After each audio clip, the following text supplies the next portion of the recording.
বলছে পুরুষোত্তম ভগবানের নাম গুণ লীলা এগুলো যদি আমরা হৃদয় দিয়ে অন্তর দিয়ে গ্রহণ করতে পারি তাহলে সংসার সমুদ্র আমরা অনায়াসে পার করতে পারব। দেখবেন সমুদ্রে সমস্ত ধরনের নৌকা, লঞ্চ, জাহাজ ডুবে যাওয়ার সম্ভাবনা আছে, কিন্তু ডুব জাহাজের ডুবে যাওয়ার সম্ভাবনা খুবই ক্ষীণ। কেননা ডুব জাহাজ কেন ডোবার সম্ভাবনা খুবই ক্ষীণ? কেননা ডুব জাহাজটা তো ডুবে ডুবেই যায়, তার আবার নতুন করে ডোবার কি আছে? কিন্তু জলের উপরে যে সব সমুদ্রের উপরে বা নদীর উপরে যেসব লঞ্চ, নৌকা ভেসে ভেসে বেড়ায়, কোনো কারণে প্রাকৃতিক বিপর্যয়ের জন্য তারা ডুবতে পারে। কিন্তু উপরে যদি প্রচন্ড ঝড় বৃষ্টি হয় বা সমুদ্রের উত্তাল, কিন্তু তার একেবারে তলদেশ থেকে যদি ডুব জাহাজ যায় তাহলে তার ডোবার সম্ভাবনা অনেকটা কম থাকে। তেমনি পুরুষোত্তম ভগবানের নাম গুণ রূপ লীলা এটা আমাদের ক্ষেত্রে একটা ডুব জাহাজের মতো। এই ডুব জাহাজকে আশ্রয় করে যদি আমরা সংসার সমুদ্র পার করার চেষ্টা করি তাহলে জগৎ সংসারে যতই ঝড় বাদল হোক না কেন, ঝড় বাতাস হোক না কেন, আমাদেরকে খুব বেশি একটা প্রভাবিত করতে পারবে না। তবে ওই ডুব জাহাজটাকে সঠিকভাবে ব্যবহার করতে হবে।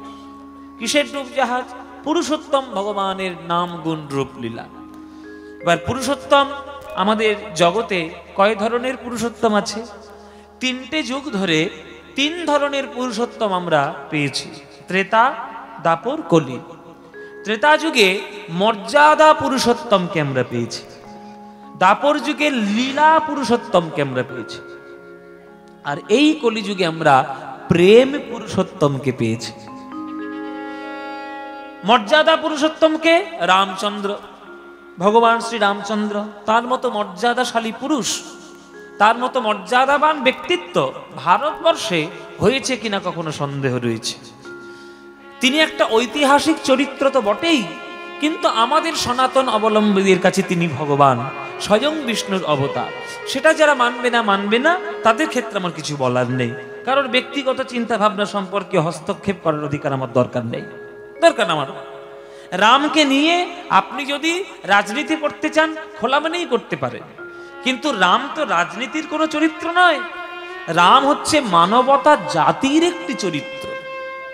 আপনি মানুষ কি করে হবেন, বাবাকে সম্মান কি করে করবেন, মাকে সম্মান কি করে করবেন, ভাইকে কেমন ভালোবাসবেন, স্ত্রীকে কেমন সম্মান করবেন, ভক্তদের কেমন সম্মান করবেন, নিচু জাত হলেও তারা আপনার কাছে কেমন সম্মান পাবে, এই প্রত্যেকটি মর্যাদাতে পরিপূর্ণ জীবন যার, তিনি হচ্ছেন ভগবান শ্রীরামচন্দ্র। তার মতো ব্যক্তিত্ব হয় না, তাই তাকে মর্যাদা পুরুষোত্তম রাম বলে। মায়েরা তোমরা জেনে নাও, যেটা তোমাদের জানা নেই বা জানার দরকার সেটা জেনে নাও। আমরা সবাই জানি যে কইকেয়ী রামকে 14 বছরের জন্য বনবাস দিয়েছিল, কিন্তু এটাও জেনে রাখুন রামকে কইকেয়ীর মতো কেউ ভালোবাসতে পারেনি। যখন নামকরণ হচ্ছে, রামচন্দ্রের নামকরণ, ভরতের নামকরণ, লক্ষ্মণের নামকরণ, যখন নামকরণ হচ্ছে তখন কৌশল্যার কোলে রাম আছে, কইকেয়ীর কিন্তু নজর নিজের ছেলের প্রতি নেই, রামের দিকে আছে।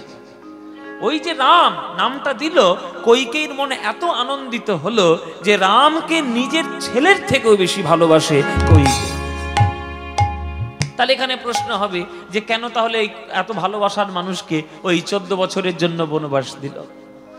এটা তো হবেই, একটা কাহিনীতে কিছু যতক্ষণ না একটা টুইস্ট আসবে ততক্ষণ তো শিক্ষা হবে না।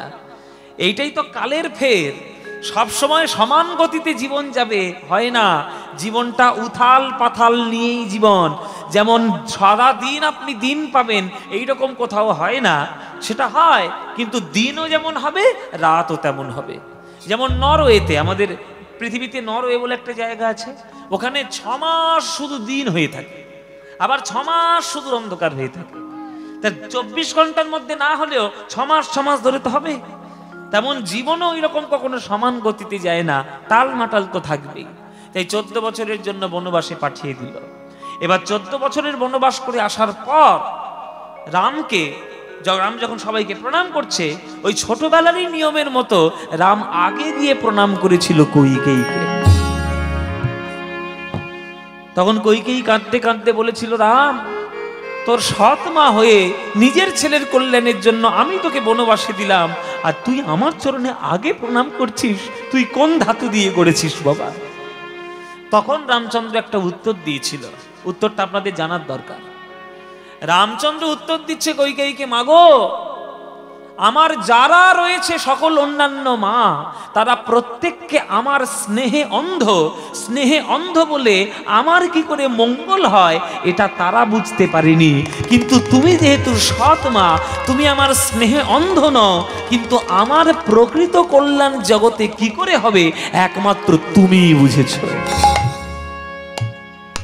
এরা স্নেহে অন্ধ, আমরা স্নেহের মধ্যে অতিরিক্ত স্নেহ দিয়ে ছেলে মেয়েদেরকে মাদর করে তুলি। কিছু মনে করবেন না মায়েরা, আপনারা স্নেহ দিন, কিন্তু শাসনটা সমানভাবে জরুরি।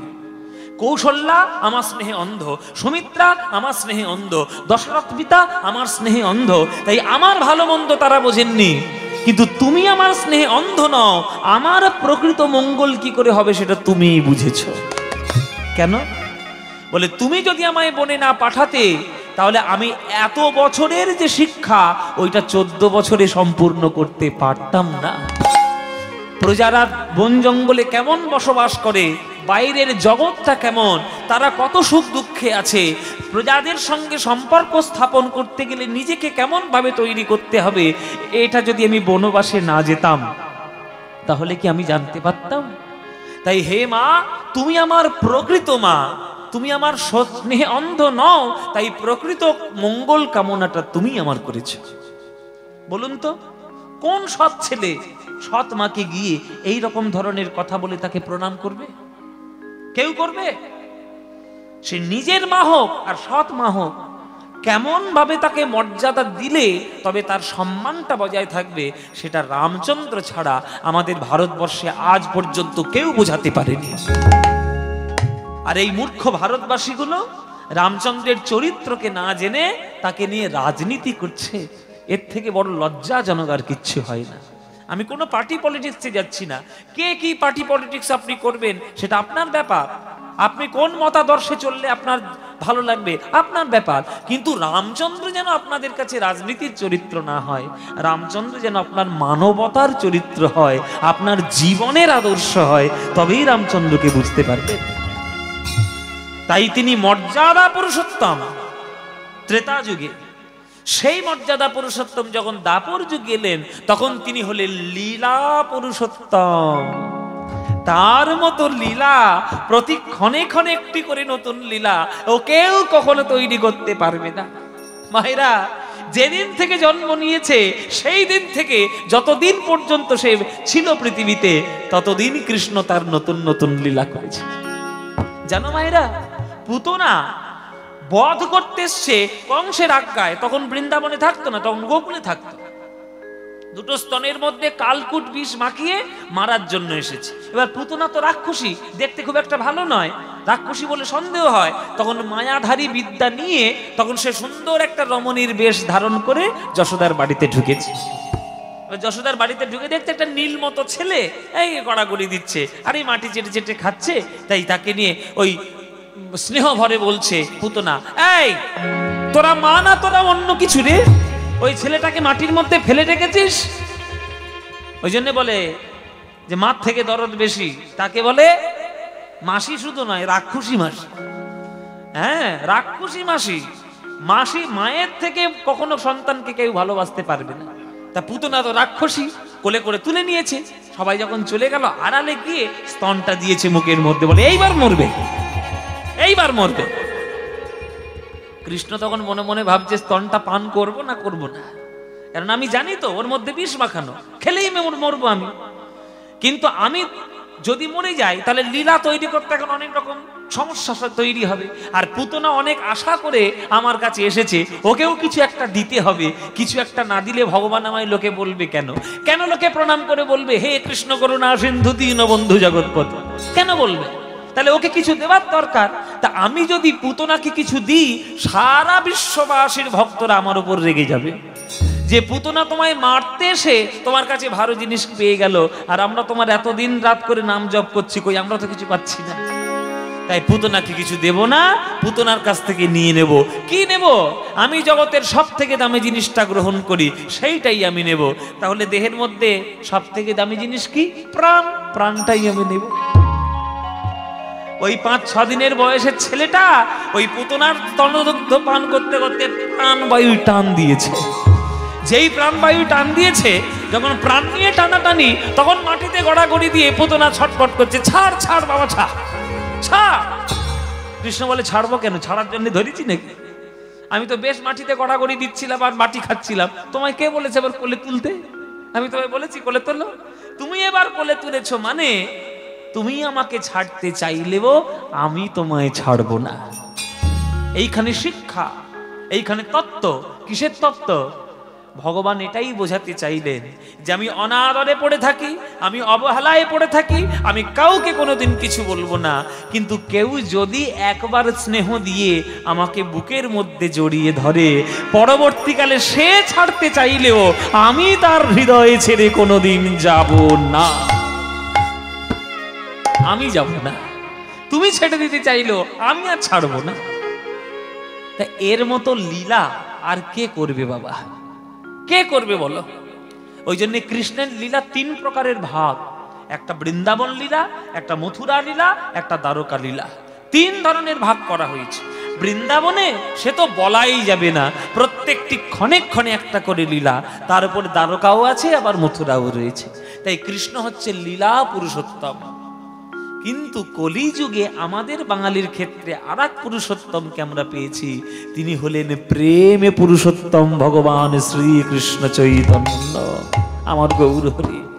ওর মতো প্রেম পুরুষোত্তম আর কেউ নয়, আর কেউ নয়। যে ঝাড়িকণ্ডের জঙ্গলের রাস্তা দিয়ে একটা বাঘকে পর্যন্ত জড়িয়ে ধরে কৃষ্ণ নাম বলাতে পারে, তার মতো প্রেমে পুরুষোত্তম আর কেউ আছে নাকি? আমার গৌরের মতো প্রেম পুরুষোত্তম আর কেউ হবে নাকি? কোনোদিন হবে না, কোনোদিন হবে না গো। তাই আপনারা বাঙালি, আমরা বাঙালি, আমাদের ভাগ্যে গৌরাঙ্গ মহাপ্রভু, আমাদের 14 পুরুষের সৌভাগ্য বলো যে আমরা বাংলায় জন্ম নিয়েছি, জন্ম নিয়ে প্রেম পুরুষোত্তমকে পেয়েছি। তাই 3 ধরনের পুরুষোত্তমের জন্য আজ ভারতবর্ষে শ্রেষ্ঠ, আধ্যাত্মিকতায় শ্রেষ্ঠ, লীলায় শ্রেষ্ঠ, সাহিত্যে সঙ্গীতে শ্রেষ্ঠ। এই রকম পুরুষোত্তম আর কখনো হবে না। তাই বড়ই অবতার ভাই, বড়ই অবতার, পতিতের বিলাবল প্রেমের ভান্ডার। বড়ই অপরূপ ভাই রে আমার গোরা চাঁদের লীলা রে, বড়ই অপরূপ ভাই রে গোরা চাঁদের লীলা, আমার বড়ই অপরূপ ভাই রে আমার গোরা চাঁদের লীলা, বড়ই অপরূপ ভাই রে গোরা চাঁদের লীলা। ও গো রাজা হইয়া কাঁধে করে বৈষ্ণবের ঝোলা রে, রাজা হইয়া কাঁধে করে বৈষ্ণবের ঝোলা, রাজা হইয়া কাঁধে করে বৈষ্ণবের ঝোলা। একমাত্র নিমাই এমন এমন অবতার, এমন প্রেম পুরুষোত্তম যে রাজাকে ভিখারি বানিয়েছে আর ভিখারিকে রাজা বানিয়েছে। ও মায়েরা ভালো করে শুনুন, রাজাকে ভিখারি বানিয়েছে আর ভিখারিকে রাজা বানিয়েছে। কে? প্রমাণ কই? আছে, প্রমাণ আছে। বৈষ্ণব জগৎ প্রমাণ ছাড়া কথা বলবে না। ওড়িশার রাজা প্রতাপরুদ্র তাকে ভিখারি বানিয়ে ছেড়েছে। সে যতক্ষণ রাজবেশ ধারণ করেছিল ততদিন একবারের জন্য আমার মহাপ্রভু দেখা দেয়নি। যখনই সে বৈষ্ণবীয় বেশ ধারণ করে ভিখারির মতো ওই হাঁটুর উপর একখণ্ড কাপড়, দ্বাদশঙ্গ তিলক শোভিত, কপালে তুলসীর মালা, আর কপালে তিলক দিয়ে গলায় তুলসীর মালা দিয়ে যখন বৈষ্ণব বেশে এসে ওই রথের পরে ওই বাগানে এসে মহাপ্রভুর চরণ ধরার চেষ্টা করলো, তবে সে মহাপ্রভুর কৃপা পেল, তার আগে নয়। কেননা প্রতাপরুদ্র ভক্ত হতে পারেন, কিন্তু রাজা সে রাজসিক ভক্ত। তেল আর জল জীবনে মিশবে না, কেননা তেলের গুণগত বৈশিষ্ট্য, জলের গুণগত বৈশিষ্ট্য আলাদা। আপনি যতই মিক্সিতে চালিয়ে দিন না কেন, অনুবীক্ষণ যন্ত্র নিয়ে দেখবেন তেল ভেসে আছে উপরে, ঠিক ভেসে থাকবে, খালি চোখেও দেখতে পারবেন। তেল আর জল যেমন মেশে না, তেমন সাত্ত্বিক জগৎ আর রাজসিক জগৎ তেল আর জলের মতো, ওই যতই মিশিয়ে দাও সাত্ত্বিক ঠিক উপরে ভেসে থাকবে, ঠিক ভেসে থাকবে। তাই রাজা যতক্ষণ রাজা ছিলেন ততক্ষণ দেখা মহাপ্রভু দিলেন না। তিনি যখনই ভক্ত হয়ে মাটিতে গড়াগড়ি দিলেন তখনই তাকে বুকে জড়িয়ে ধরার জন্য মহাপ্রভু নেমে এলেন। তাহলে রাজাকে ভিখারি করলেন, প্রমাণ পেয়ে গেলেন। এবার ভিখারিকে রাজা করেছে, সে কে? তার নাম হচ্ছে হরিদাস ঠাকুর। তৎকালীন সামাজিক ব্যবস্থা অনুযায়ী সে একটু হরিনাম গাইতো বলে, 3 লক্ষ হরিনাম জপ করত বলে তখনকার দিনের কাজী সাহেবরা তাকে 22টা বাজারে বেত্রাঘাত করেছে, 22টা বাজারে বেত্রাঘাত। কিন্তু মহাপ্রভুই তাকে বৈষ্ণব জগতের নামাচার্য বলে ভূষিত করেছে। বলুন তো কোন বৈষ্ণবের ভাগ্য হয়েছে যে মরণের পর নিজেকে মহাপ্রভুর কোলে তুলে দেওয়ার? হরিদাস ছাড়া কারোর হয়নি। হরিদাস যখন এই জগৎ ছেড়ে চলে গেলেন, তার এই সব দেহটাকে নিয়ে, তার এই মৃত শরীরটাকে নিয়ে মহাপ্রভু কোলে করে তুলে নিলেন। 2 হাত ধরে তিনি নাচালেন, নিজের হাতে বালি খুঁড়লেন, নিজের হাতে সমাধি দিলেন। কারোর ভাগ্যটা হয়েছে? কারোর ভাগ্যে হয় কেবলমাত্র হরিদাস। তাই বড়ই অপরূপ ভাই রে গোরা চাঁদের লীলা, রাজা হইয়া কাঁধে করে বৈষ্ণবের ঝোলা। হ্যাঁ, গৌরাঙ্গ করুণার কথা আমি কহিতে না পারি গো, গৌরাঙ্গ করুণার কথা কহিতে না পারি। ওগো সংকীর্তন মাঝে নাচে কুলের বৌহারি গো, সংকীর্তন মাঝে নাচে কুলের বৌহারি। এই যে মেয়েরা কীর্তন শুনতে এখন বেশি যায়, দেখো আজকে যেখানে যতক্ষণ বৃষ্টির মধ্যেও যারা কীর্তন শুনতে এসছে, কটা ছেলে এসছে কটা মেয়ে এসছে, দেখো মায়েদের ভাগ বেশি, মায়েরা ভক্ত বেশি। এই যে মায়ের আজকের বাড়ি থেকে বেরোনোর সাহস করেছে, এই যে মায়ের আজকের শিক্ষার জন্য এগিয়ে এসেছে, মায়েদের জন্য অগ্র অধিকার তারা দাবি করছে, এই যে তারা কণ্ঠরোধ এতদিন ছিল, তারা যেবার উদাত্ত কণ্ঠ হয়েছে, কার জন্য? আমার নিমায়ের জন্য হয়েছে। আমার মহাপ্রভু আগে বললেন যে মায়েদেরকে ভালো করে কীর্তন শোনাও। ও মায়েরা, তোমরা একটু বেশি করে কীর্তন শোনাও। কেন জানো? পৃথিবীতে তোমাদের যে ক্ষমতাটা আছে, আমরা পুরুষরা জীবনে সেই ক্ষমতার অধিকারী হব না। 10 মাস 10 দিন গর্ভ ধারণ করে শরীরের রক্ত পুষ্টি সমস্ত কিছু নিঃশেষ করে একটা মাই জন্ম দিতে পারে একটা সন্তানকে, একটা পুরুষ জীবনে পারবে না, জীবনে পারবে না। ওই যে নারীর টান, শত দুঃখ সহ্য করার পরেও তবুও মা হাসি মুখে থাকে, কেন? সন্তানের ওই মিষ্টি মুখটি দেখবে বলে। আর তোমাদের এই গর্ভ সন্তান, তারা যদি ভক্তে হতে পারে, তারা যদি ধ্রুব হতে পারে, তারা যদি প্রহ্লাদ হতে পারে, তারা যদি বিবেকানন্দ হতে পারে, তারা যদি রামকৃষ্ণ হতে পারে, তবেই তো তোমাদের গর্ভ সার্থক, তবেই তো তোমরা মাতৃজাতি সার্থক। বলো মায়েরা, তোমরা এখানে আজকে যারা গান শুনছো, অনেক বেশি লোকজন নেই, তোমরা যে কজন আছে আমাকে হাত তুলে বলো, আর বুকে হাত রেখে বলো, বলো তোমরা কার মা হলে খুশি হবে? তোমরা রাবণের মা হলে খুশি হবে, না রামের মা হলে খুশি হবে? হ্যাঁ, রামের মা। দুর্যোধনের মা হবে না অর্জুনের মা হবে? অর্জুনের মা। এটা কেন বলছি? কেননা আপনার সন্তান যখন আপনার নামটা গৌরবান্বিত করবে, তখন আপনার গর্ভ সার্থক হবে। যখন কোনো মায়ের গর্ভজাত সন্তান জগতে নাম করে বেড়ায়, তখন অন্যান্য মেয়েরা তখন তাকে বলে, ওই মাটা কি ভাগ্য করেছিল, এত সুন্দর সন্তানকে জন্ম দিয়েছে। এটাই না আনন্দ? প্রহ্লাদ কয়াধুর গর্ভে 5000 বছর ছিল। ওই 5000 বছর গর্ভের মধ্যে থেকে নারদের কাছ থেকে শ্রীমদ্ ভাগবত মুখস্থ করে ফেলেছিল। 5000 বছর গর্ভের মধ্যে ছিল। আজ প্রহ্লাদের জন্য কয়াধুর গর্ভ হবে না? আগে নিজেকে কয়াধু বানাতে হবে, তবেই প্রহ্লাদের মা হতে পারবেন। নিজেকে আগে কৌশল্যা বানাতে হবে, তবেই রামের মা হতে পারবেন। নিজেকে আগে যশোমতী হতে হবে, তবেই কৃষ্ণের মা হতে পারবেন। আর সেটা তখনই সম্ভব যখন নিজের জীবনটি সৎ জীবন যাপন পালন করবেন, হ্যাঁ, তবেই হবে, নইলে হবে না। তার জন্য কীর্তন শোনা জরুরি, কীর্তনের আসরে যেতে হয়, ভগবানের চরণে নিবেদন করতে হয়, জীবনটিকে সুসজ্জিত করতে হয়, জীবনটিকে সৎ পথে চালাতে হয়, তবেই রামের মতো সন্তান হবে। নইলে তুমি বাঁকা গাছ হয়ে যাবে আর তোমার কাছ থেকে সোজা গাছ আসবে, জীবনে হবে না। তুমি যেমন বাঁকা হবে, তোমার সন্তানও বাঁকাই হবে। তাই নিজেকে আগে উন্নত করো, তারপরেই দেখবে সন্তান সন্ততি নিশ্চয়ই উন্নত হবে। তাই পদকর্তা পদ লিখলেন, গৌরাঙ্গ করুণার কথা আমি কহিতে না পারি গো, গৌরাঙ্গ করুণার কথা কহিতে না পারি। আজ সংকীর্তন মাঝে নাচে ফুলের বৌহারি গো, সংকীর্তন মাঝে নাচে ফুলের বৌহারি। ও যবনেও নাচে গায় আর বলে হরি নাম নাম, যবনেও নাচে গায় বলে হরি নাম। ও হেন অবতারে সে বঞ্চিত বলরাম, হেন অবতারে সে বঞ্চিত বলরাম।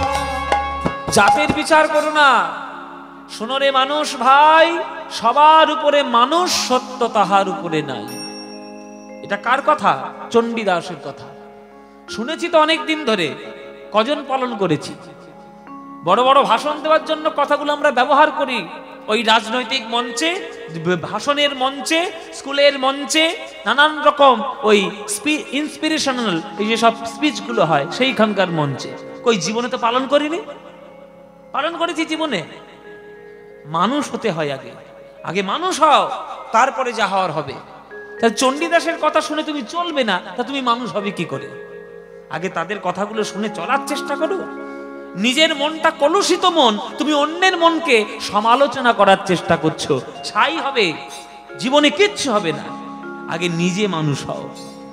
যবনেও নাচে গায় বলে হরিনাম। মহাপ্রভুর কীর্তন শুনে চাঁদ কাজী পর্যন্ত কীর্তন করেছে, নাসির মাহমুদ পদ লিখেছে, আকবর পদ লিখেছে। আর তারপরে আমাদের এই বর্ধমানের এক অপূর্ব কবি, তার নাম নজরুল ইসলাম, সেও গান লিখেছে। কে গান লেখেনি? তাহলে তারা যদি ভক্ত হতে পারে, তারা যদি মহাপ্রভুর প্রভাবে প্রভাবিত হতে পারে, আমাদের প্রভাবিত হতে ক্ষতি কি? কে বলেছে সব জাতের বিচার? তুমি মহাপ্রভুর নাম নিয়ে চলছো, অথচ তুমি জাতের বিচার করে নিয়ে চলছো। তাহলে তুমি মহাপ্রভুকে ছাই ভালোবাসো? আমার বাবাকে যদি আমি ভালোবাসি, সঠিক শ্রদ্ধা তখনই হবে আমার বাবা যেসব শিক্ষাগুলো দিয়েছে সেইগুলো জীবনে পালন করা। তাহলে মহাপ্রভু শিক্ষা দিয়েছে যে জাত ধর্মের বিচার করবে না, আর তুমি জাত ধর্ম নিয়ে পড়ে আছো। তাহলে কি করে হবে মহাপ্রভুকে ভালোবাসা? ওই লোক দেখানি ভালোবাসা করে কোনো লাভ নেই।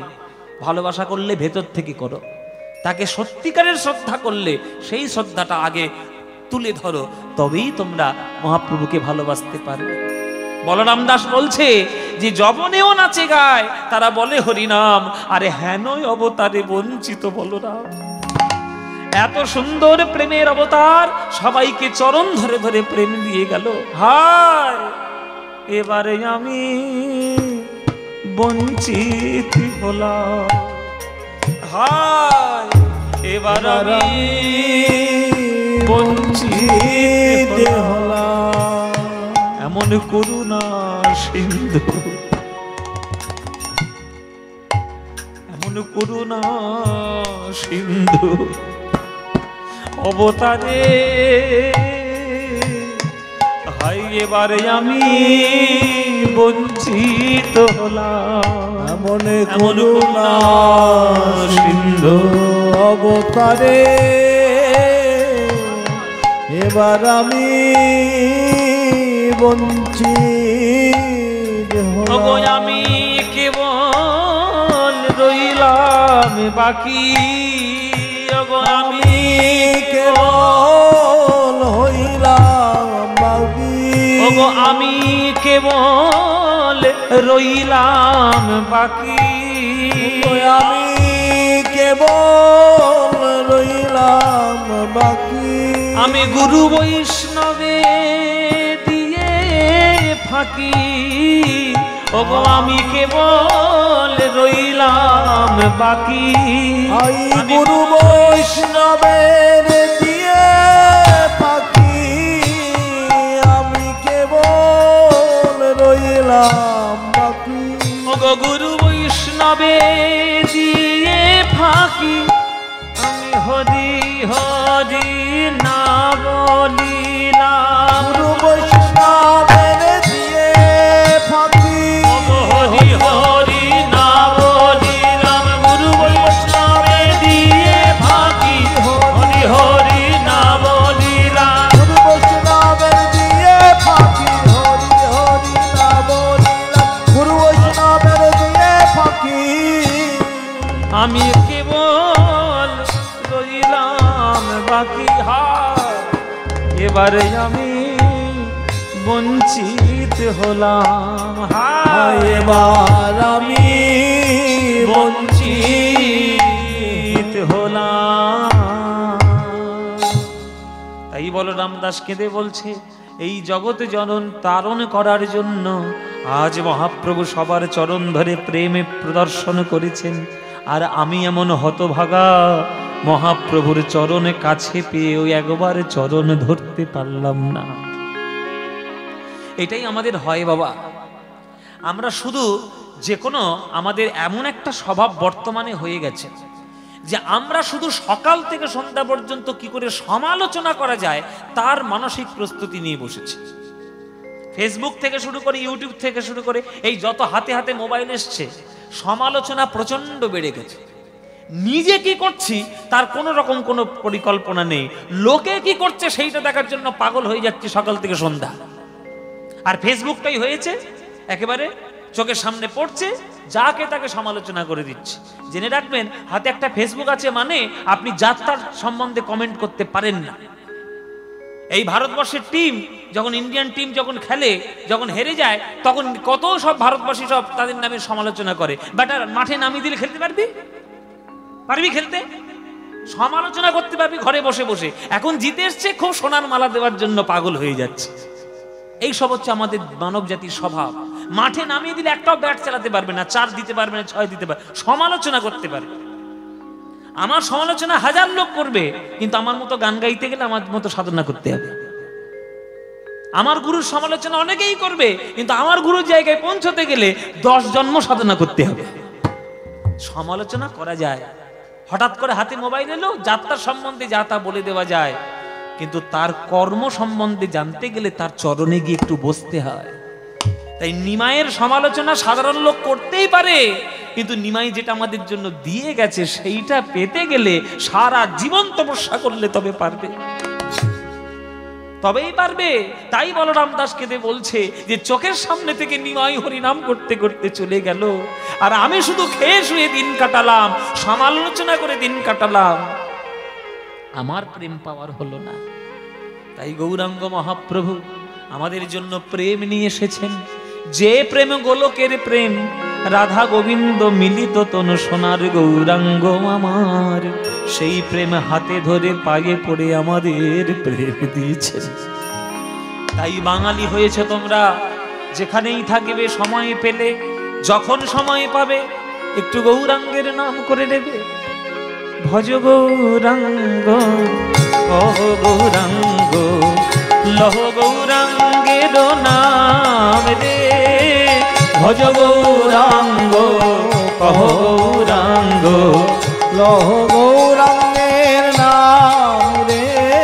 যে জনা গৌরাঙ্গ ভজে, সে হয় আমার প্রাণ রে।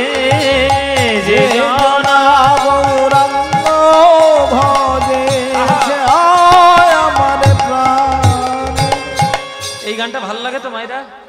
বাবাদের ভাল লাগে? ভালো লাগে গানটা? সত্যি বলছে মায়েরা? বৃষ্টির সময় শিব ঠাকুরের মন্দিরে বসে আছো, মিথ্যা কথা বলবে না, সত্যি বলছে তো? তাহলে ভালো যখন বাসো তোমরা সবাই মিলে, আজকে যে কজন আমরা এখানে উপস্থিত হতে পেরেছি, সবাই মিলে করতালি দিয়ে এই গানটা আমরা গাইবো। গাইবেন? সবাই মিলে গাইবেন আমার সঙ্গে? ব্যাস এমন জোরে জোরে গাইবেন যেন বৃষ্টিটা বাপ বাপ বলে পালায় এখান থেকে। অনেক সর্বনাশ করেছে, সন্ধ্যে থেকে অনেক ঝামেলা করছে। চলো সবাই মিলে আমরা একটু গানটা গাই করতালি দিয়ে, আজকের বেশি ঘাটাবো না, সবাইকে নিয়ে করতালি দিয়ে গানটি আমরা গাইব। প্রাণ ভরে একটু আমার সঙ্গে গান। ভজ গৌরাঙ্গ কহ গৌরাঙ্গ লহ গৌরাঙ্গে দো নাম রে, বলো ভজ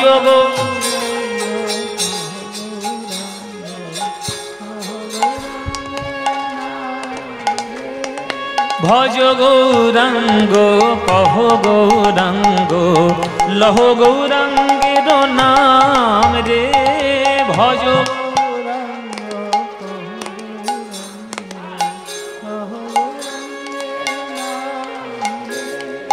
যে জনা গৌরাঙ্গ ভজে সে হয় আমার প্রাণ রে, বলো যে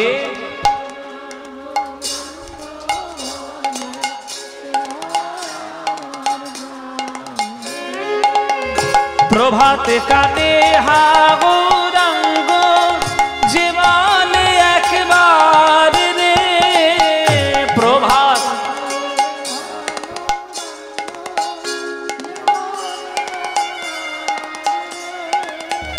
দিন গেলে হা গৌরাঙ্গ যে বলে একবার রে, দিন গেলে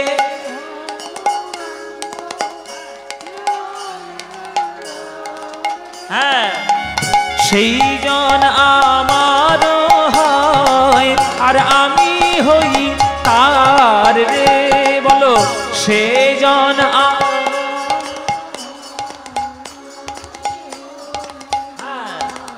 এবার হাত তুলে ভজ গৌরাঙ্গ গৌরাঙ্গ লহ গৌরাঙ্গে নাম রে, ভজ গৌরাঙ্গ কহ গৌরাঙ্গ লহ গৌরাঙ্গে নাম রে, আহা যে জনা গৌরাঙ্গ ভজে সে হয় আমার প্রাণ রে, যে জনা গৌরাঙ্গ ভজে সে হয় আমার প্রাণ রে, আহা ভজ গৌরাঙ্গ উলুধ্বনি উলুধ্বনি লহ গৌরাঙ্গের নাম রে, ভজ গৌরাঙ্গ কহ গৌরাঙ্গ লহ গৌরাঙ্গের নাম রে, ভজ গৌরাঙ্গ কহ নিতাই গৌর হরি হরি নাম রে, ভজ গৌরাঙ্গ কহ গৌরাঙ্গ লহ গৌরাঙ্গের নাম রে।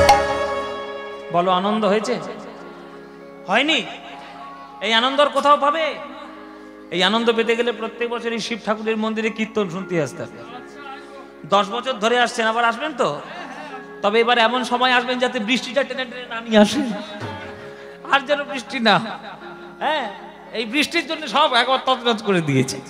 যাই হোক, এটাও কিন্তু একটা ঠাকুরের পরীক্ষা, জানো, এটাও ভগবানের পরীক্ষা। এত সোজা নয় ভগবানের ভক্ত হবে। ভগবান বারবার তোমাকে পাথর দিয়ে ঘষে ঘষে দেখবে যে তুমি সোনা কি না। কোষ্টি পাথরে যাচাই না হলে সোনা যেমন বোঝা যায় না, হাজার পরীক্ষার মধ্যে দিয়ে উত্তীর্ণ না হলে ঈশ্বরের করুণাটাও কখনো লাভ করা যায় না। করুণা পেতে গেলে এত সোজা নয়।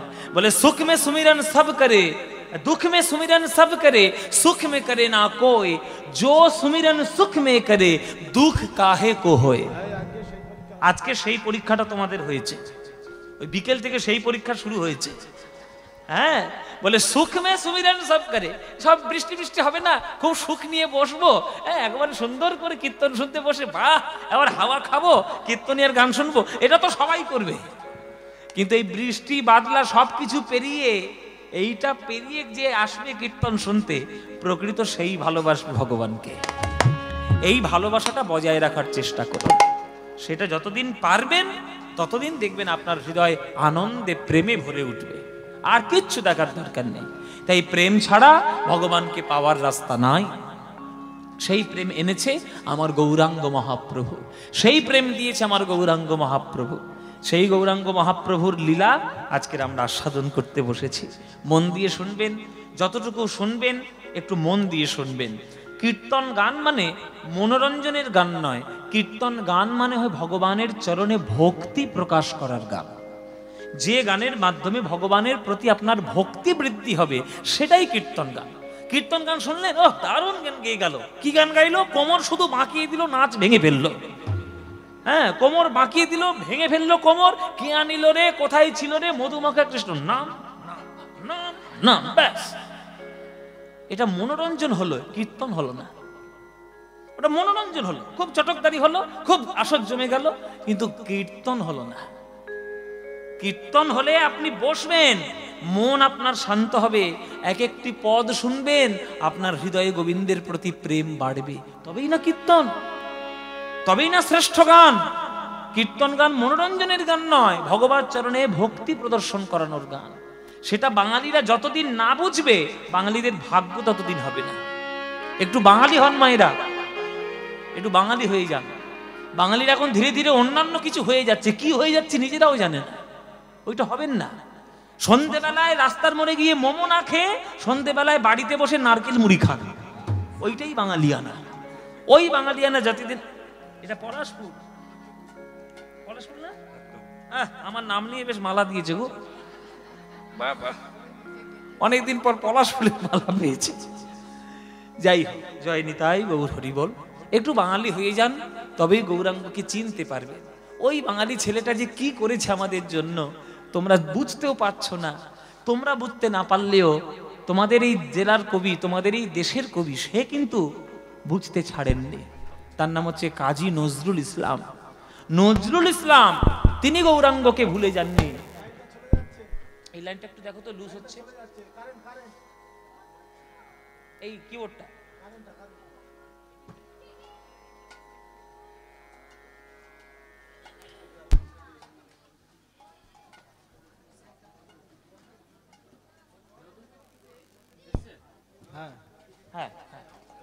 জয় নিতাই, জয় নিতাই। এই দেশের কবি, এই বর্ধমান জেলার কবি কাজী নজরুল ইসলাম, তিনি কিন্তু গৌরাঙ্গকে চিনেছেন। তাই তিনি গৌরাঙ্গকে চিনে তিনি মুসলমান হয়েও গৌরাঙ্গের সম্বন্ধীয় একটা গান তিনি রচনা করেছেন। নিজের কথা, নিজের সুর, কাজী নজরুল ইসলামের কথা সুর দিয়ে গৌরাঙ্গ মহাপ্রভুর গান। এই গানটা সহজে শোনা যায় না, কিন্তু আমি আমার গুরুর কাছে শুনেছিলাম, তাই একটু শিখেওছিলাম।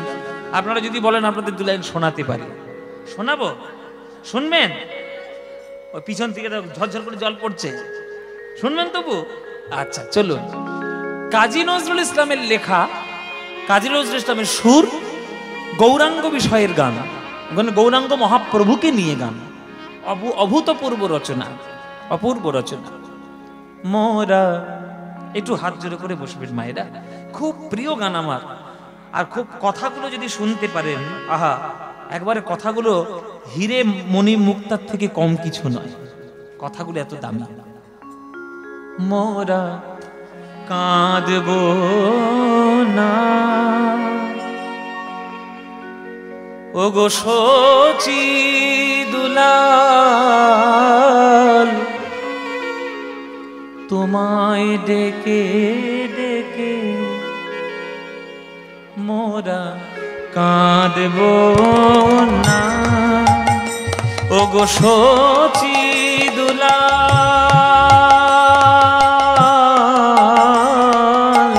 তোমায় ডেকে ডেকে তুমি গেছো চলে, তোমার প্রেম গিয়েছো রেখে, প্রিয় তুমি গেছো চলে, তোমার প্রেম গিয়েছো রেখে, তাই কাঁদব না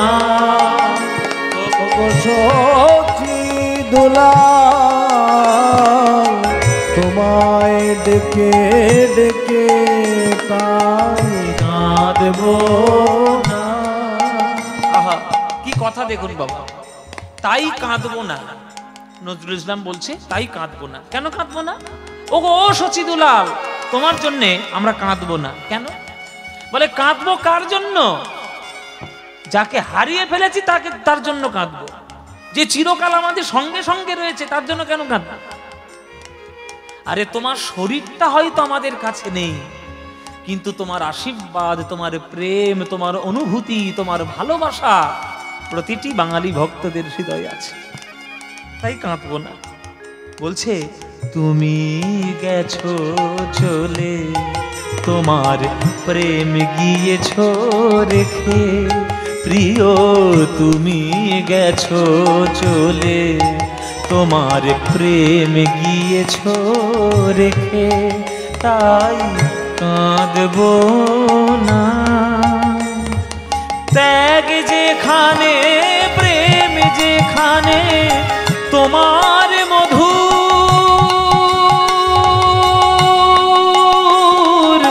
রূপ সেখানে। ত্যাগ যেখানে প্রেম সেখানে, তোমার মধুর রূপ সেখানে। ত্যাগ যেখানে প্রেম যেখানে, তোমার মধুর রূপ সেখানে। কি কথা! সারা বিশ্ব ব্রহ্মাণ্ডে যেখানে প্রেম দেখবে, যেখানেই ত্যাগ দেখবে, একবার ভালো করে তাকিয়ে দেখবে আমার নিমাই যেন সেখানেই দাঁড়িয়ে আছে। ত্যাগ যেখানে প্রেম যেখানে, তোমার মধুর রূপ সেখানে। ওগো জগন্নাথের দেউল তোমায় রাখবে কোথায় ঢেকে। ওগো জগন্নাথের দেউল তোমায় রাখবে কোথায় ঢেকে। তাই কাঁদবো না। ওগো শচী দুলাল, তোমায় দেখে দেখে তাই কাঁদবো না। ওগো সখী দুলাল, তোমায় দেখে দেখে হলো বৈরাগিনী ধরা, তোমার চরণ ধুলি মেখে। হলো বৈরাগিনী ধরা, তোমার চরণ ধুলি মেখে। তোমার মন্ত্র নীল অসীম আকাশ, চাঁদের তিলকে কে। তোমার মন্ত্র নীল অসীম আকাশ, চাঁদের তিলকে কে। এই গান জীবনে পাবে? এই গান আর পাবে?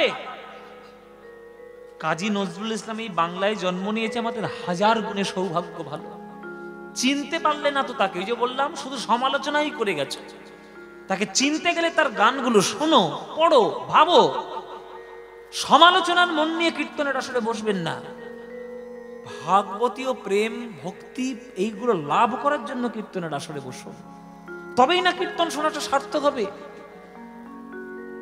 পৃথিবীর এমন কোন দেশ আছে আমাকে দেখাতে পারবেন যে দেশের কোন প্রান্তে মানুষের বসবাসযোগ্য যে দেশগুলো আছে সেই দেশের কোন প্রান্তে একটু ধুলো নেই? দেখাতে পারবেন? আমেরিকাতেও ধুলো পাবেন, লন্ডনেও ধুলো পাবেন, ভারতে তো প্রচুর ধুলো পাবেন, জাপানে গেলেও ধুলো পাবেন। এমন কোন দেশ নেই যেখানে ধুলো পাবেন না। আপনারা অনেকে আমাকে প্যাঁচে ফেলার জন্য বলতেই পারেন, কেন বাবা অ্যান্টার্কটিকা? অ্যান্টার্কটিকা কি মানুষের বসবাসযোগ্য? অ্যান্টার্কটিকা পেঙ্গুইন থাকবে, মানুষ থাকবে? সেটা মানুষের বসবাসযোগ্য নয়। মানুষের বসবাসযোগ্য যে দেশ আছে তার কোনো না কোনো প্রান্তে ধুলো আছেই আছে। তেমনি কাজী নজরুল ইসলাম বলছে পৃথিবীর যে কোনো প্রান্তে যে কোনো ধুলো থাকুক না কেন, সব জায়গায় জেনে রাখবে মহাপ্রভুর চরণ ধুলো যেন চারিদিকে ছড়ানো রয়েছে। মহাপ্রভুর চরণ ধুলো যেন পৃথিবীর প্রত্যেকটি কোণে ছড়ানো আছে। হলো বৈরাগিনী ধরা, তোমার চরণ ধুলি মেখে। হলো বৈরাগিনী ধরা, তোমার চরণ ধুলি মেখে। তোমার মন্ত্র নীল অসীম আকাশ, চাঁদের তিলকে কে। তোমার মন্ত্র নীল অসীম আকাশ, ভবের তিলকে ওগো সুন্দর যা কিছু হেরি, ওগো রূপ সে শচী নন্দনেরি, সুন্দর যা কিছু হেরি, ওগো রূপ সে শচী নন্দনেরি। তোমার ডাক শুনি যে আজ হৃদয় পুরীর সাগর থেকে, তোমার ডাক শুনি যে আজ হৃদয় পুরীর সাগর থেকে, তাই কাঁদব না ওগো শচী দুলাল, তোমায় ডেকে ডেকে কাঁদব না গো শচী দুলাল, তোমায় ডেকে ডেকে। তুমি গেছো চলে, তোমার প্রেম গিয়েছো রেখে, তাই কাঁদব না, তাই কাঁদব না, তাই কাঁদব না।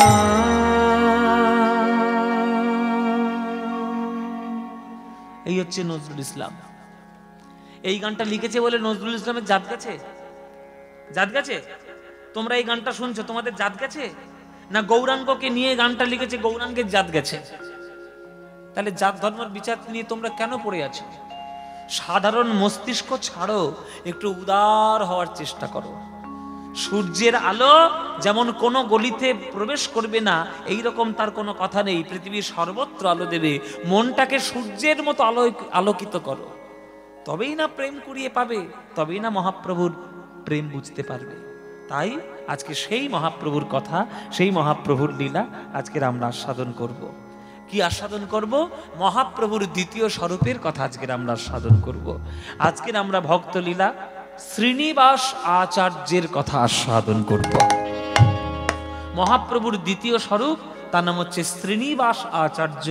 মনোহর শাহী ঘরানার কীর্তনের জনক, তার গান, তার কথা, তার জীবন আমরা আস্বাদন করব। চলুন আমরা যতক্ষণ সময় থাকবো কীর্তনের আসরে এবং শ্রীনিবাস আচার্যের কথা আপনারা মন দিয়ে আস্বাদন করবেন, দেখবেন হৃদয় একেবারে পরিপূর্ণ হয়ে যাবে। চলুন শ্রীনিবাস আচার্যের কথা আস্বাদন করি। মহাপ্রভুর দ্বিতীয় স্বরূপ তাকে বলা হয়, মহাপ্রভুর দ্বিতীয় রূপ তাকে বলা হয়। কেন বলা হয়, কি করতে বলা হয়, সেটা তো পালার মধ্যে ঢুকলে তবেই আমরা বুঝতে পারবো। চলো লীলা শুরু করি। শ্রীনিবাস আচার্য। ও মায়েরা বুঝতে পারছো তো? কথাগুলো বুঝতে পারছো? যেটা বুঝতে পারবেন আমাকে বলবে, আমি 1000 বার বুঝিয়ে দেবো, 1000 বার বলে দেবো, কিন্তু না বুঝে আসর ছেড়ে কোনোদিন যাবে না, বুঝে যাবে। যতক্ষণ কীর্তন শুনবে পরিষ্কার চকচকে আয়নার মতো বুঝে নেবে। চলো শ্রীনিবাস আচার্য। নদিয়া জেলার চাকুন্দি গ্রাম গঙ্গাধর ভট্টাচার্য নামে এক সজ্জন ব্রাহ্মণ বাস করেন। তার মনে বড় ইচ্ছা পড়াশোনা শিখে আমি একটু পণ্ডিত হব। আর নবদ্বীপ হচ্ছে তখনকার দিনের পড়াশোনার পীঠস্থান, অক্সফোর্ড অফ বেঙ্গল। পুরো বাংলার মধ্যে শিক্ষার পীঠস্থান ছিল নবদ্বীপ। সারা বাংলা থেকে লোক সেখানে যেত পড়াশোনা করার জন্য। আমাদের ভারতবর্ষের এখন দুর্ভাগ্য হচ্ছে এইটা যে একটা সময় ছিল সারা পৃথিবী থেকে লোক ভারতে আসতো পড়াশোনা করার জন্য, আর এখনকার দিনে এতটাই দুর্ভাগ্য আমাদের, ভারত থেকে লোক বিদেশে যায় পড়াশোনা করার জন্য। লজ্জার থেকে আর কম কিছু নয়, এটা লজ্জার থেকে কম কিছু নয়। এটার জন্য দায়ী কে? এটার জন্য দায়ী ভারতবাসী নিজেরাই, নিজেরাই ভারতবাসী দায়ী। কেননা মুসলমান সাম্রাজ্য, মোগল সাম্রাজ্য, খিলজি বংশ, তারা আমাদের ভারতকে শাসন করেছে, প্রচন্ড ক্ষতি হয়ে গেছে, আমাদের দেশের প্রচন্ড ক্ষতি হয়েছে। তারপরে 200 বছরের ইংরেজ শাসন, সে তো আরো ক্ষতিগ্রস্ত হয়েছে।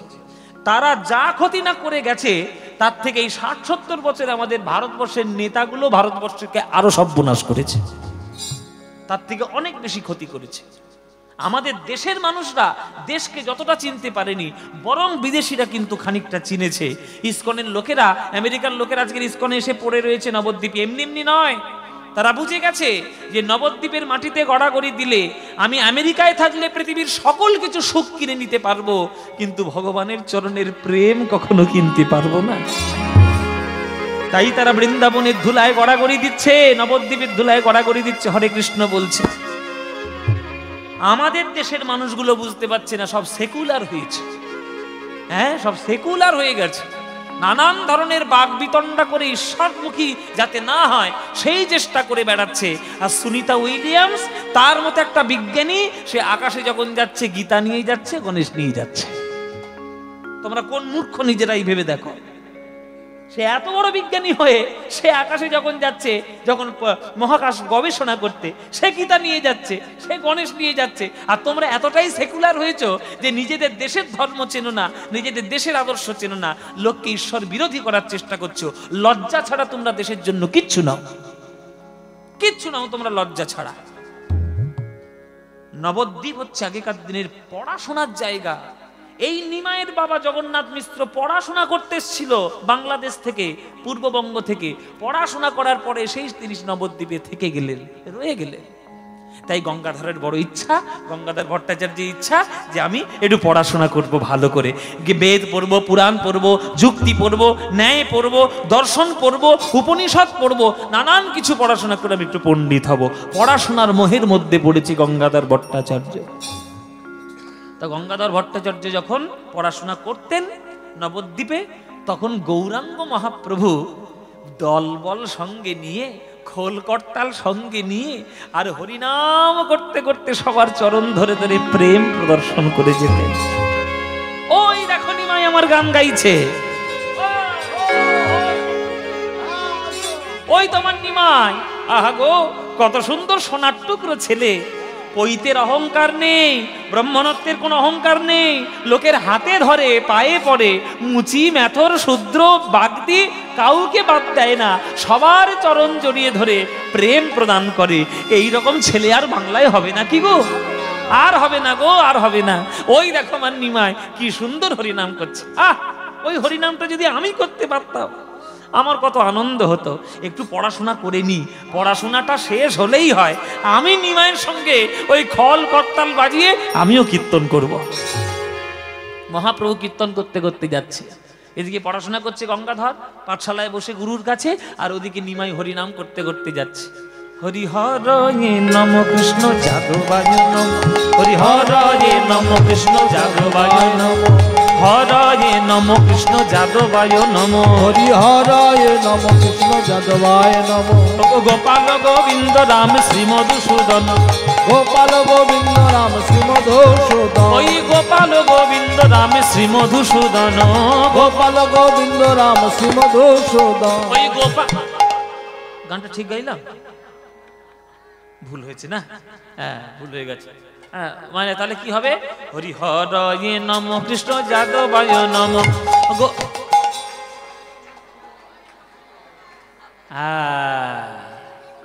যাদবায় মাধবায় কেশবায় নম। ভক্তদের আজকের খুব মনে মনে আনন্দ হচ্ছে, কীর্তনিয়ার ভুল ধরেছি, কীর্তনিয়ার ভুল ধরেছি। তোমাদের প্যাঁচে ফেলা আমাদের কাছে শিখে যাবে, তোমাদের প্যাঁচে ফেলা আমাদের কাছে 1 মিনিটেরও কাজ নয়। এই যে আমরা গানটা গাইলাম তোমাদেরকে ভালো জিনিসটা জানাবো বলেই ভুল জিনিসটা গাইলাম।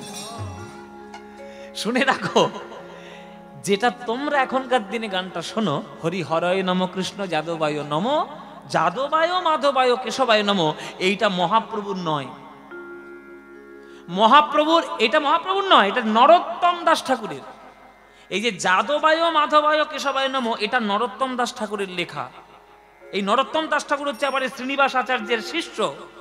কি করে হলেন সে তোমরা লীলার মধ্যে গিয়ে চিনবো, জানবো। কিন্তু মহাপ্রভুর মুখের গান হরি হরয়ে নম কৃষ্ণ যাদবায় নম, গোপাল গোবিন্দ রাম শ্রী মধুসূদন, এটা মহাপ্রভুর নিজের মুখের গান। কিন্তু যেহেতু গানটা ছোট, ওই মহাপ্রভুর গানটাকে লোককে শোনানোর জন্য নরোত্তম দাস ঠাকুর ওই লাইনগুলো পরে পরে বাড়িয়েছিলেন, যাদবায় মাধবায় কেশবায় নামে, নরোত্তম দাস ঠাকুর। 3 নম্বর লাইনে লেখা আছে গোপাল গোবিন্দ রাম শ্রী মধুসূদন, মহাপ্রভুর ওটা মুখের কথা। 4 নম্বর লাইন থেকে সব নরোত্তম দাস ঠাকুরের, গিরিধারী গোপীনাথ মদন মোহন, হ্যাঁ, নিত্যানন্দ অদ্বৈত সীতা, শ্রী গুরু বৈষ্ণব ভাগবত গীতা সব নরোত্তম দাস ঠাকুরের, জয়রূপ সনাতন ভট্ট সব নরোত্তম দাস ঠাকুর। এই নাম গাইতে গাইতে আজ নিমাই যাচ্ছে। হরয়ে নম কৃষ্ণ যাদবায় নম, হরি হরয়ে নম কৃষ্ণ যাদবায় নম, গোপাল গোবিন্দ রাম শ্রী মধুসূদন, গোপাল গোবিন্দ রাম শ্রী মধুসূদন, কৃষ্ণ কৃষ্ণ কৃষ্ণ কৃষ্ণ কৃষ্ণ কৃষ্ণ কৃষ্ণ হে কৃষ্ণ কৃষ্ণ কৃষ্ণ কৃষ্ণ কৃষ্ণ কৃষ্ণ কৃষ্ণ হে কৃষ্ণ কৃষ্ণ কৃষ্ণ কৃষ্ণ কৃষ্ণ কৃষ্ণ কৃষ্ণ হে কৃষ্ণ কৃষ্ণ কৃষ্ণ কৃষ্ণ কৃষ্ণ কৃষ্ণ কৃষ্ণ হে কৃষ্ণ কেশব কৃষ্ণ কেশব কৃষ্ণ কেশব পাহি মাম, রাম রাঘব রাম রাঘব রাম রাঘব দক্ষ মাম, কৃষ্ণ কেশব কৃষ্ণ কৃষ্ণ জয় বল হরি বল হরি বল। রাম রাঘব রাম রাঘব রাম রাঘব রাম কৃষ্ণ কৃষ্ণ কৃষ্ণ কৃষ্ণ ত্রাহি মাম, রাম রাঘব রাম রাঘব রাম রাঘব রক্ষ মাম। আহা হা হা হা, কি সুন্দর নিমাই গো। এর সঙ্গে যদি একটু হরি নাম গাইতে পারতাম আমার কি আনন্দ হতো। পড়াশোনাটা করে নিয়ে তুই আর আমি ওই নিমায়ের দলে যোগ হবো। তোর আমার সঙ্গে কেউ যাবি নাকি? নিমার সঙ্গে যোগ হবি? ওই দেখ কি সুন্দর হরি নাম করছে।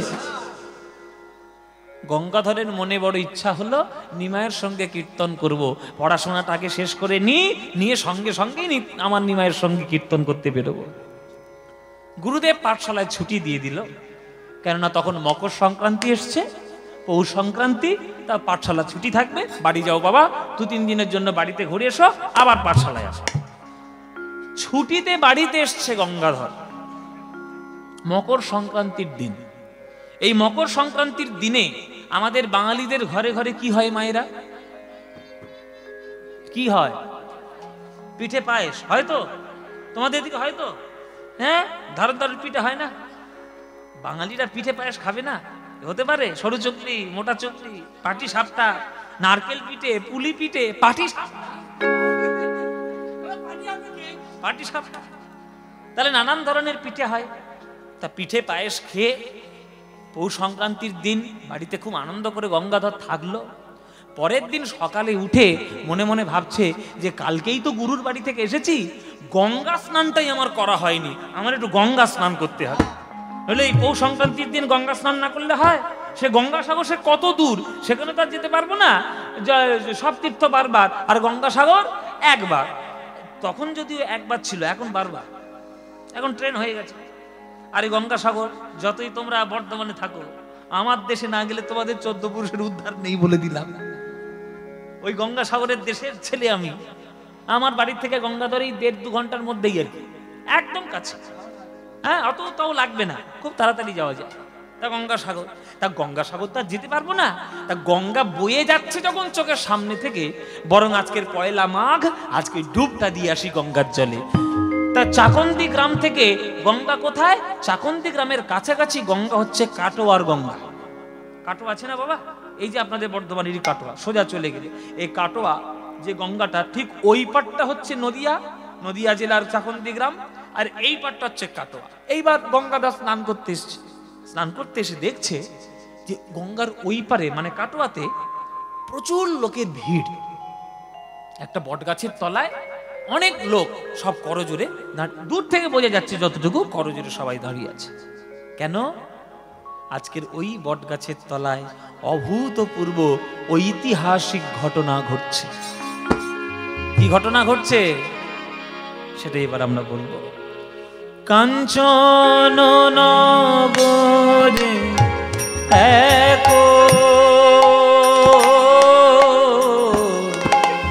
বৃক্ষ মনোহর, কাঞ্চন নগরে এক বৃক্ষ মনোহর, তাহারে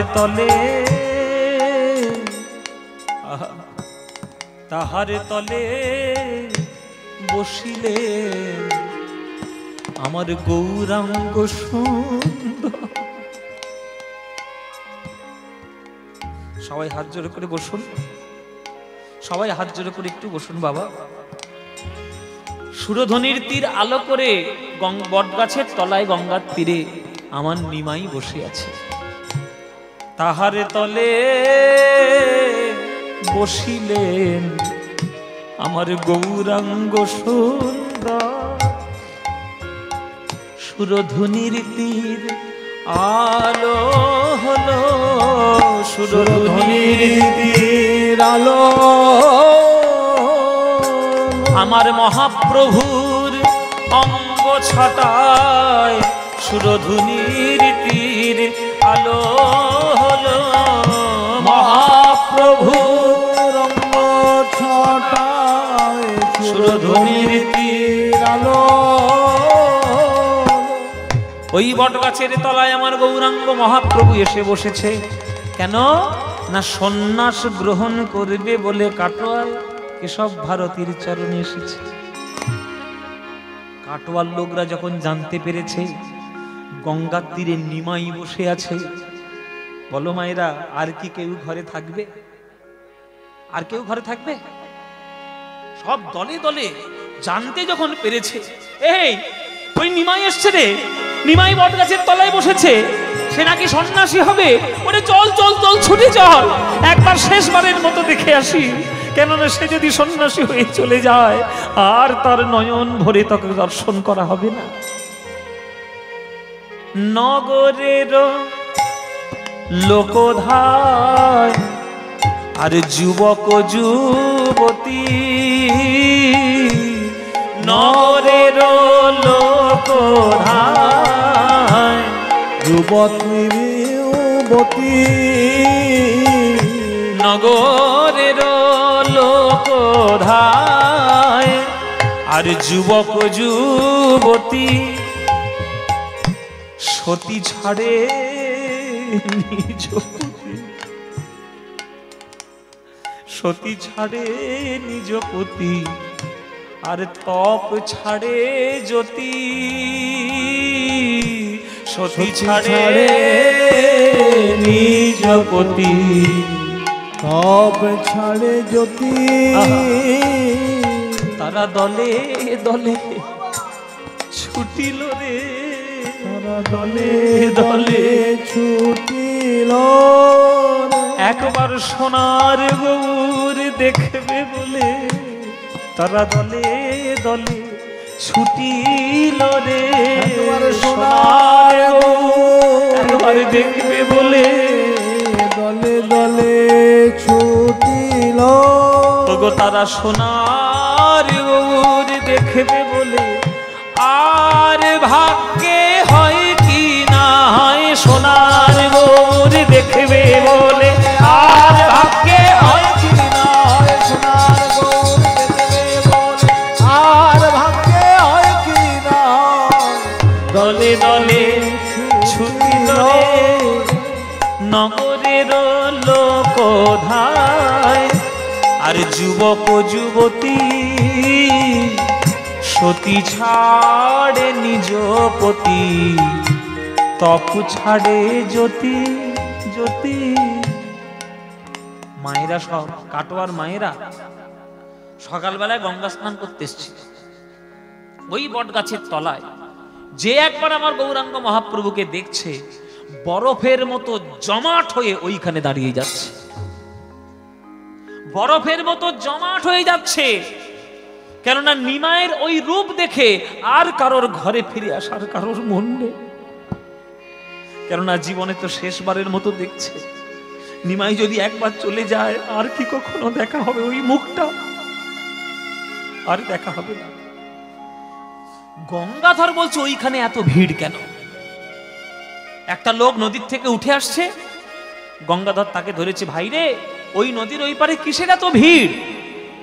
তখন সেই লোকটা বলছে, তুমি বুঝতে পারছো না গঙ্গাধর, ওই পারে একটা ছেলে সন্ন্যাসী হতে এসেছে। গঙ্গাধর বলছে, সে তো রোজই কেউ সন্ন্যাস হচ্ছে, এত ভিড় কেন? বলে, আজকের যে সে ছেলে সন্ন্যাসী হতে আসেনি, আজকের যে ছেলেটা সন্ন্যাসী হতে এসেছে সে হচ্ছে আমাদের সবার হৃদয়ের টুকরো, হৃদয়ের ধন, আমার সোনার নিমাই। না, কি বলছো ভাই? সোনার নিমাই এসছে? না না না না, আমি কালকেই তো দেখলাম সে হরিনাম করছে, আর আজকে সন্ন্যাসী না। ও নিমাই, আমি তোমাকে সন্ন্যাসী হতে দেব না নিমাই, তোমার সঙ্গে কীর্তন করব। আমার অনেক দিনের ইচ্ছা, আমার অনেক দিনের বাসনা। তুমি যদি চলে যাও আমি কার সঙ্গে করব কীর্তন? আমি তোমাকে সন্ন্যাসী হতে দেব না। এই বলে ঝাঁপ দিয়ে পড়েছে গঙ্গাধর গঙ্গার জলে। যত তাড়াতাড়ি সম্ভব সাঁতার দিয়ে সে নদী পার করে নিমাইয়ের চরণে আসছে, যাতে নিমাই সন্ন্যাস হতে না পারে। ও মায়েরা, একমুখী টান নদী, তাড়াতাড়ি কি পার করে আসা যায়? কত কষ্ট করে পার করে আসতে হচ্ছে। এদিকে নিমাই আমার সন্ন্যাসী হবে বলে মুন্ডন করে আজ বসে রয়েছে কেশব ভারতীর কাছে। গুরুদেব, আপনি দয়া করে আমায় দীক্ষাটা দিন। যে ঘর ছেড়ে বেরিয়ে এসছি সেই ঘর ছেড়ে আমি আর যেতে পারবো না ঘরে। আপনি দয়া করে আমাকে সন্ন্যাস মন্ত্রে দীক্ষা দিন। নিমাইকে দীক্ষা দিচ্ছে কেশব ভারতী, আর কাটোয়ার লোক তারা আকুল হয়ে কাঁদছে, আকুল হয়ে কাঁদছে। ওগো, এই ছেলেটা সন্ন্যাসী হয়ে চলে যাবে, এর বাড়ির লোক একে আজ্ঞা দিল কি করে সন্ন্যাস হওয়া? শুনেছি কিছুদিন আগে বিয়ে করেছে বিষ্ণুপ্রিয়া বলে একটা মেয়ের সঙ্গে। সেই মেয়েটাই বা কি করে অনুমতি দিল সন্ন্যাস হওয়ার?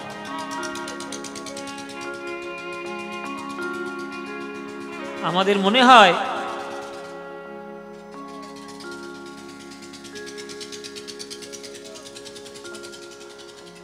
টাইটানিক জাহাজ যাচ্ছে।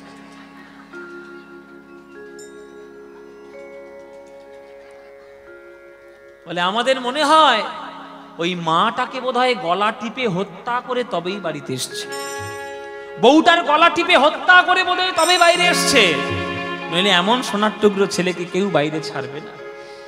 বলছে কেহ কহে নিজ নারীর পরাণ বধিয়া,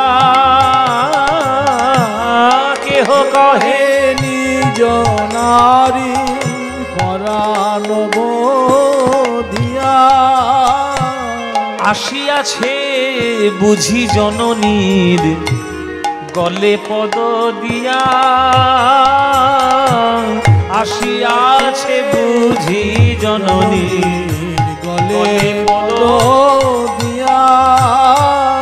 কোন মায়ের প্রাণ কি সইতে পারে, মায়ের প্রাণ সইতে পারে। ওগো এমন ছেলে সন্ন্যাসী দিয়ে কোন মায়ের প্রাণ কি সইতে পারে? এমন ছেলের সন্ন্যাস দিয়ে মায়ের প্রাণ সইতে পারে। ওগো এমন ছেলে কোন মা পারবে? কোন মা পারবে? মা, তোমরা তো মা, তোমরা তো মা, তোমরা এই দুঃখ বুঝবে না তো কে বুঝবে? একটা রমণী, একটা নারী নিজেকে ধন্য বলে মনে করে, সব থেকে সেদিন আনন্দিত হয় সে যখন জানতে পারে সে সন্তানের জননী হতে চলেছে। সেই দিনের মতো আনন্দ সে কোনোদিন পায় না। তাই শরীরের শত দুঃখ সহ্য করেও একটা সন্তানকে জন্ম দেয়। সারা জীবন ধরে মনের মধ্যে একটা আশা করে থাকে যে মা হয়ে যদি সন্তানের কোলে মাথা রেখে মরতে পারি আমার জীবনটা ধন্য হবে।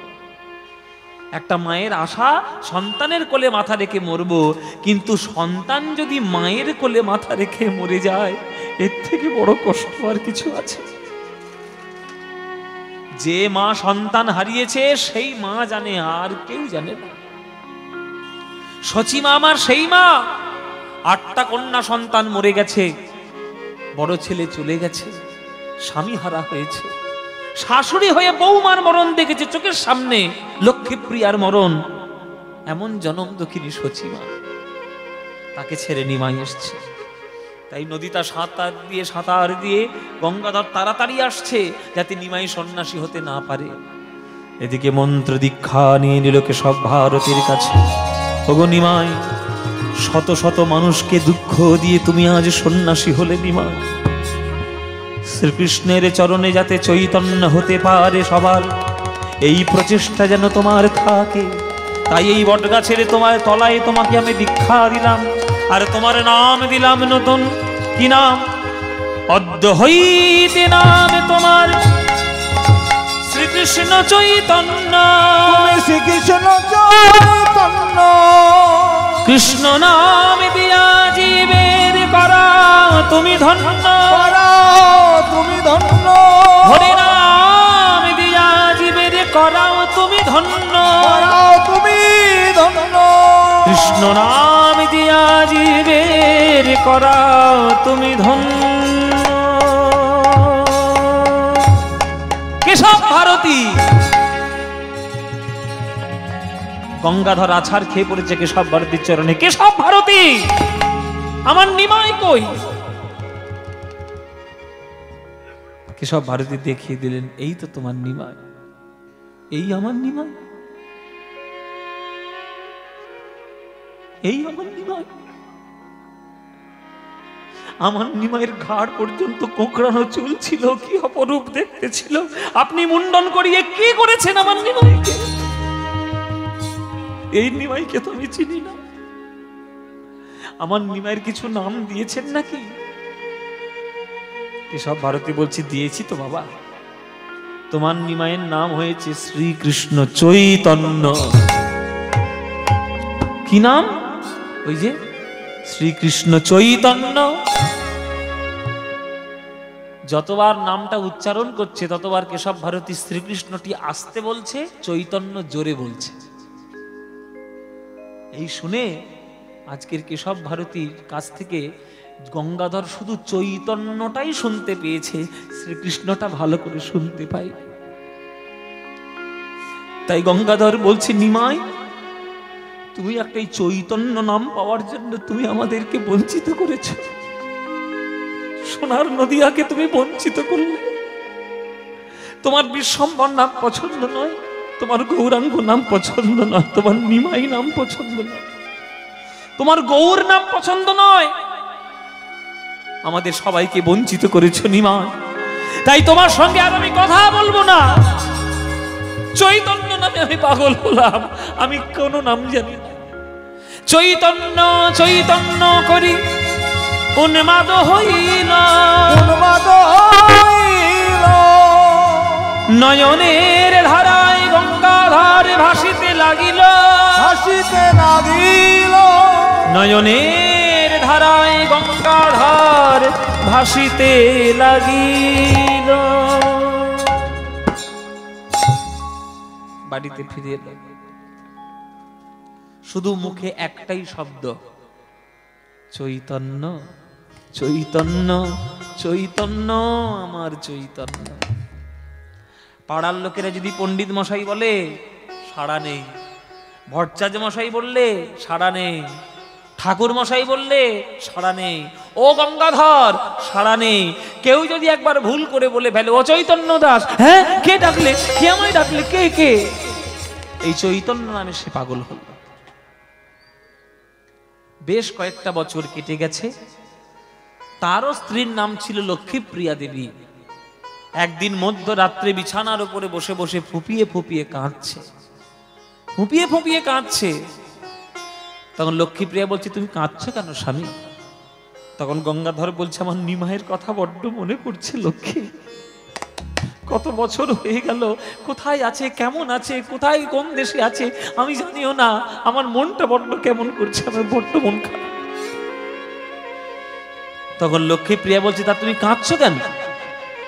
তোমার নিমাই এখন তো বাস করছে পুরীতে, পুরীতে বাস করছে শ্রীকৃষ্ণ চৈতন্য হয়ে। তা তুমি সেইখানে যাও না, পুরীতে জগন্নাথ দর্শন হবে আর নিমাইকেও দর্শন হবে। যাবো লক্ষ্মীপ্রিয়া? হ্যাঁ যাও, নিশ্চয়ই যাও, আমি বাধা দেব না। বাধা কেন দেব স্বামী? বরং তুমি যদি আমায় আজ্ঞা দাও, তাহলে তোমার সঙ্গে সঙ্গে আমিও যদি একটু নিমাইকে দেখে আসতে পারতাম, আমার মনটা একটু ভালো হতো। আমাকে তুমি নিয়ে যাবে স্বামী? তুমি যাবে লক্ষ্মী আমার সঙ্গে? নিশ্চয়ই যাবো, কেন যাব না? বেশ, তাহলে চলো।